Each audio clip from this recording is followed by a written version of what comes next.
Good morning guys, it is nearly the new year, but we are still working on the cars, especially on that BMW 1 Series 116i with the N43 engine. So yesterday I changed one injector, cylinder number 4 injector. It is working worse than it was before, so misfiring quite bad, engine light flashing at idle. So what the plan is today, I'm going to remove all the spark plugs, and with the bore scope I'm going to check the cylinders, the pistons, if there is any fuel on top of them sitting, or like if any got there overnight, and if there is any on any cylinders, that means that injector is leaking. That's why it's a misfire. I assume that the injector number 4 or there will be fuel on the top of the fourth piston, maybe on another pistons as well. Once I'm done that, I'm going to do compression test, health check of the car, if it even worth just to fix this car or not. And after I'm done, I'm going to remove all 4 injectors, disconnect them, and like turn them upside down and disconnect them electrically, and I'm going to crank over the engine and see if they are leaking, because if they don't get electricity, they don't get pulse, they shouldn't be opening, the solenoids shouldn't be opening, or piezo crystals. I'm not 100% sure on the principle how they work. I think they work with the solenoids, but it doesn't matter now. If I disconnect the cable, the electricity, they shouldn't fire, and if I crank it over and from the pressure from the rail, some of them will fire or leak fuel. I know they are leak injectors, they need replacement in order to get the misfire fixed. So that's first thing. I may swap the NOx sensor, may not, I will see. Now once I'm done with these, I'm going to bring inside that Mazda, the Mazda 3 with the Skyactiv 2.2 diesel, and start working on that, start diagnosing it, and then I'm going to start removing the EGR and the intake parts and get ready that for the cleaning. Also, I done already quite like a little diagnostic yesterday. I took it for a test drive, drove it, and it produced the same symptoms as I had one before here. So basically the check engine light came on, it lost power, and also after another, I don't know, maybe a few more miles, the traction control, every other lights came on, lost completely power. And one more thing, that when the lights were on, the car wasn't shifting up until 3000 rpm, and when it did the shift, the car was like jerking, shuddering. You could feel that the jerking, and it's a manual, it's automatic. So yeah, I guess there is a faulty intake shutter valve, but I'll give you more insights on that once I'm going to do the diagnosis on it. So let me carry on, or let me start working on that 1 Series BMW. So after removal of the spark plugs and coils, here is what we can see straight away. So cylinder number 1 for the order, and look at the 4th spark plug, black. So it is excessive fuel in the cylinder, which we are going to expect very soon, or we are going to check very soon with the bore scope. But yeah, I'm guessing that the injector on the number 4, even the replacement one, is still bad, so that will need a replacement. Otherwise the car won't be working as it should at all.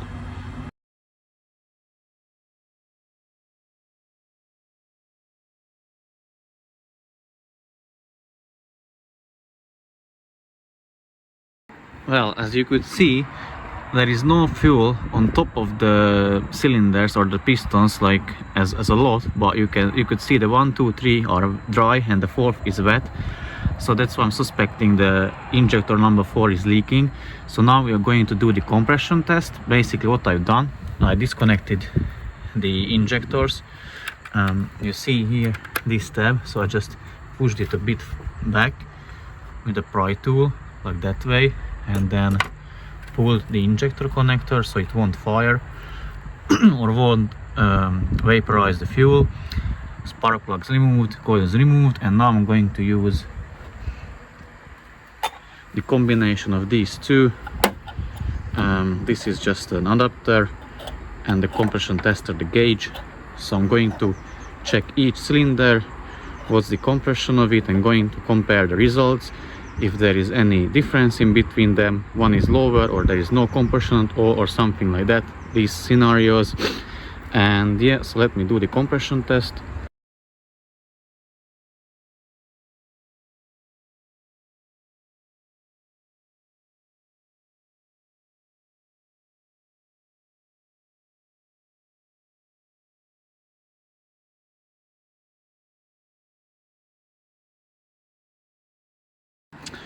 Well, the compression test was done, and as you could see the results, like they are quite close to each other. I would say the difference is maybe 10%, and all of them are like relatively close to each other. They had compression, so I think from that side the engine is okay.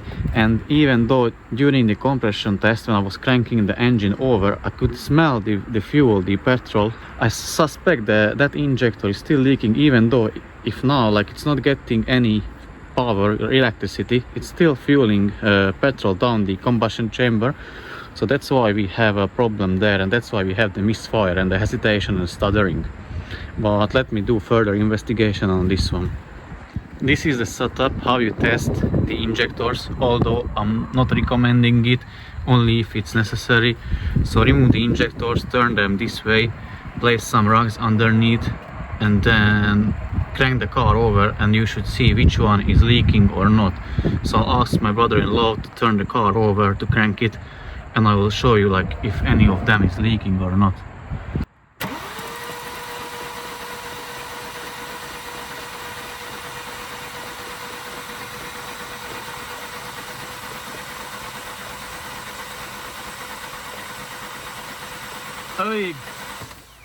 Okay, it wasn't like squirting like crazy, but I removed the rug and I smelled it, and it smells petrol, and also like if you can see, it is dripping petrol. So yes, I could confirm that the fourth injector is leaking, hence the misfire. So yeah, that needs replacement, but not with this one, because that was the replacement already. So it needs index 11 at least, and the new injector, but maybe all four needs replacement. These tend to go very bad, or tend to go wrong quite a lot or often and early on these engines. So yeah, it started to rain, but I still need to get the Mazda done. So that was it for today for this one. I'm not going to do or investigate it further. I need to tell the owner that he needs injectors, new, like usable ones, and we're going from there once he got them. Okay, the BMW is moved out from the bay, and I brought the Mazda back, not back, but brought the Mazda in, the 3 Series, a 2.2 Skyactiv diesel. It came for carbon cleaning. The guy is from Birmingham, so he dropped off the car and he gave me time to fix it, and also told me to check if I see anything. I already took it for a test drive before the carbon cleaning, it was yesterday, and few things came up. So I'll go and jump into the car, connect the diagnostic tool, and show you what I found out and what has to be done on the car, and what are my insights, my tips, what to look for if you're doing the same repair on your car, on your 2.2 Skyactiv. So yeah, without further ado, let me jump straight into that 3 Series Mazda. I'm inside the car now, and I have my diagnostic tool connected, and it shows me issues or faults in 5 different control modules. The car currently has 90,000 miles on the clock, and the average consumption is around 40 mpg, which is good. It doesn't really indicate that it may have the carbon buildup, but let me switch the camera and show you what I found on my diagnostic tool and what the codes are, what the issue is. So let me give you like a better, thorough, more thorough explanation of the things. So here it is, the dashboard. As you can see, 90,000 miles on the clock, nearly 40 mpg, good. Here is the diagnostic tool. I'm using my X-Tool D7. I'm really happy with this one on the Mazdas because it's very quick, so I'm always using this one. These are, except the powertrain control module, I guess, not guess, but very likely, these are only like fault codes starting with letter U and not P, so they are like communication errors or issues.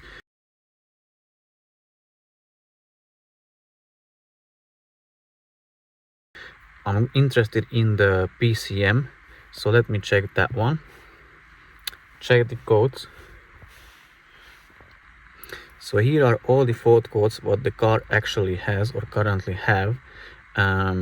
Yesterday I done the same thing. I took it for a test drive and tested it, diagnosed it after, scanned it for codes, and it had 5 codes instead of 4, and the P0401 was present, which I will edit a picture of it somewhere here.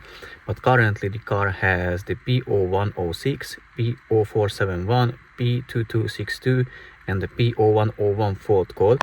And now let me give you an explanation on them. What can the issue be on each of them?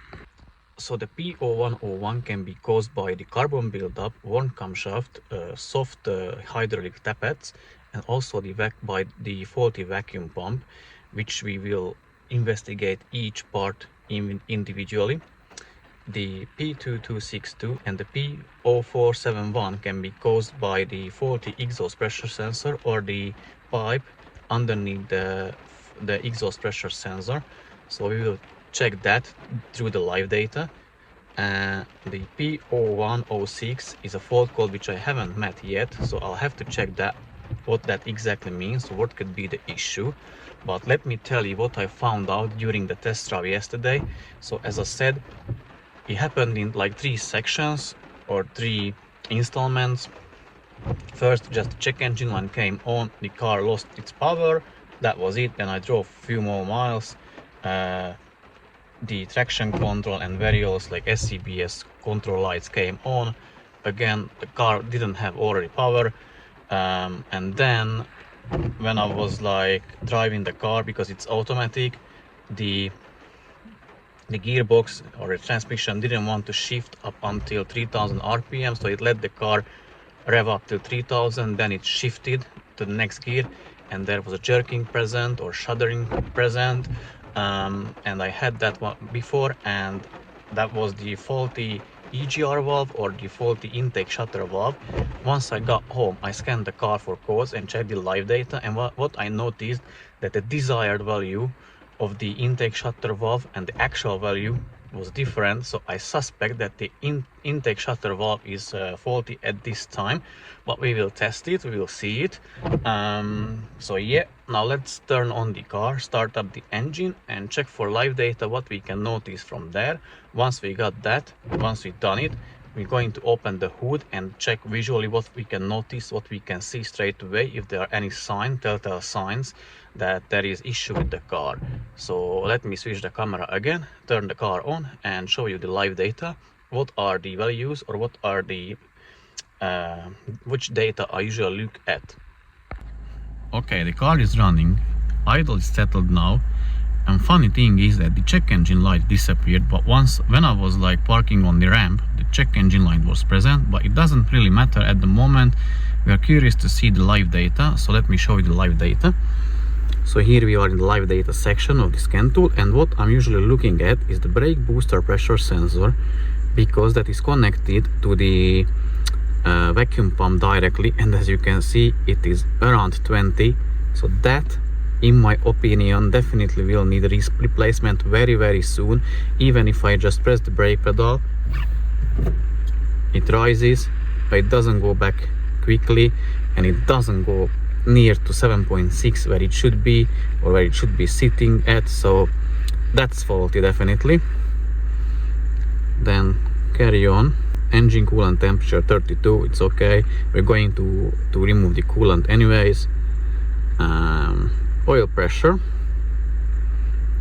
this is good at the moment. What you are looking for to heat the car up to the coolant temperature of around between 70 and 80 degrees, and then you should monitor it at idle, and very likely it will drop like it's usual, because the oil gets thinner, so it will drop. It will like have difficulties, it will be more difficult to pressurize the oil and get it everywhere where it needs. So 180 at idle, at cold engine is okay. If you have like warm engine at idle, you should be looking at around 160 at least, that's desirable. And if you have like 130, 140, that indicates that the oil strainer may be blocked because of the gunk in the top end, and then gunk in the bottom end, or in the oil pan, sludge, oil jelly, carbon buildup, everything. So that can be the indication. Also what you can do is like when you got the car up to the temperature, check at 2000 rpm. At 2000 rpm, if you have between 70 and 80 degrees of Celsius the coolant temperature, the oil pressure should be at 2000 rpm, 180 kPa, and if you rev it up till 3500 rpm, the oil pressure should be around 400 kPa. So that's how you check it. Again, if we go back further down, exhaust pressure sensor, it's below 100, so it's below 1 bar. The atmospheric pressure is 1 bar, so it should be around that 100 kPa, 105 kPa should be okay.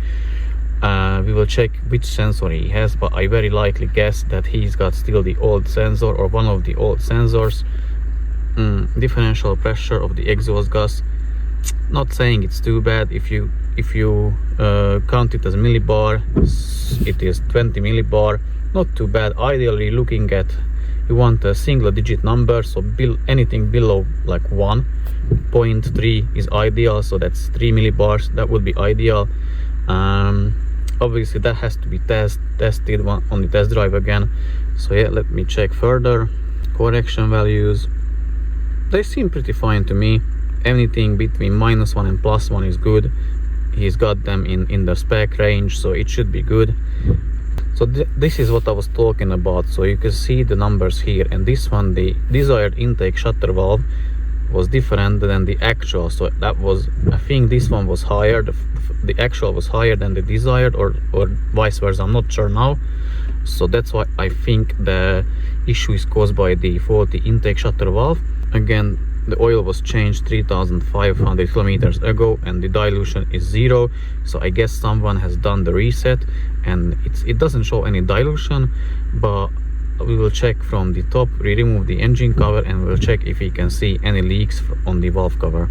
Duty cycle 55%, the oil pressure duty cycle, it's fine, it's working. Distance since the last regeneration of the DPF, it's very good. It's 226 kilometers, so it's very good. I guess he might need a light cleaning of the DPF, but it's not bad because the injectors are still good. They are working as they should. They just leak, so he will have like a wet area around the injector seals, oil seals, but we will check that once I got out of the car and open the hood, and I will explain the things from there. But yeah, basically that's it. That's what we're checking. Let's check back again the brake booster pressure sensor. If it went back anywhere close to 7.6, no, so you see still around 30, so that's faulty, like 100% it's faulty. That will need a replacement.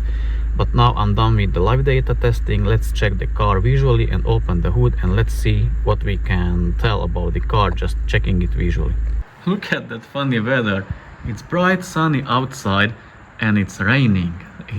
It's crazy. It's English weather. But anyways, let's get back to the topic. So this video is going to be more about like fault finding, fault tracing, how to find the issues, what to look for, rather than the in-depth DIY tutorial how to remove the parts, because I already have a very in-depth thorough video of it, how to remove the parts, the EGR parts, intake parts, and how to clean them by walnut blasting. So if you're interested in that one, feel free to check my very long video of it, where I cover every bolt, every nut, how to undo them, where they are, what's the torque specs if there are any. So feel free to check that one out. I'll try to include that in the description, or maybe I'll somewhere in like an info card. So yeah, this one is going to be more likely like checking the live data, what to look for, what the values should be, which values should be looking at, how to visually check the car, what to check visually, and what indicates or what tells you what on the Skyactivs, on the 2.2 Skyactiv diesels, like what you want to see, what you want to know about them, like how they work, how they operate, and like to know in the future like what jobs you may need to get done on it in order to be like functional, properly functional, and serve you a long time. So yeah, let's get underneath the hood and check this particular one visually, and let me explain what I can see and what I can tell from what I see. Okay, car is on the ramps, bucket underneath prepared for draining the coolant, and what we can see, the engine cover is removed. What I can see straight away, that red sensor, that's the exhaust pressure sensor. This is one of the old ones, so that's why the car has, or the engine has, that low reading for the exhaust pressure sensor data. Also, what I can see already is like wetness around the injectors, so that means the washers needs replacement, and the oil seals, which are these ones, these plates underneath the holding bracket, so they need replacement. That's why it's leaking. And what else I can tell, like how you can check the camshaft. Unfortunately, the only way to check the camshaft for wear is to remove the entire valve cover, and then you will be able to see the camshaft if it is worn or not. Vacuum pump is this one here. We cannot check it like physically. If we remove it, you can, but the data from the brake booster pressure sensor tells you that it needs replacement. How you can tell if you need the carbon cleaning? You either remove the temperature sensor from the intake manifold, size 40mm spanner, disconnect it here, remove it, and check inside the intake manifold if there is carbon. Or if you remove the map sensor, which is there, 8mm bolt, remove the bolt, pull out the map sensor, again check for carbon buildup inside the intake manifold. If there is, that means you need to remove the you need to clean the intake parts and EGR parts from carbon. What the owner told me, that someone has tried to clean the EGR, and I think he mentioned that someone already cleaned the EGR cooler and the valve, so we will check that, but he couldn't take off the intake manifold for some reason. I think it was too difficult for him or something, so obviously I'm going to remove that and clean the intake ports with walnut blasting. But yeah, other than that, that's it. So let me do my job, which I'm good at it, and remove all the parts. It should take me maybe 1 hour, 1 hour and a half. So yeah, let me remove them, and once I'm done with that, I'll report back to you how they look like, how the things look like, the intake manifold and the EGR parts and the intake ports, how they look like on this Mazda with 90,000 miles on the clock. So yeah, without further ado, let me do the removal of the parts. Well, intake manifold removed. As you can see, I can confirm it's quite bad. Not the worst one, to be honest, but especially this hole, this is quite thin. I don't know how much air could go through it. So yeah, intake manifold removed. I think all the parts of the removal maybe took me hour and 10 minutes. What I noticed, one bolt is missing, so bolt which comes here is missing, and few clamps wasn't tight enough, so the intake pipe clamp, which intake pipe goes on this pipe, the clamp wasn't tight on this one, and again the L shape where the L ends to the intake box, the clamp wasn't tight, and this one on the turbo, that pipe, the plastic pipe, wasn't properly on the turbo.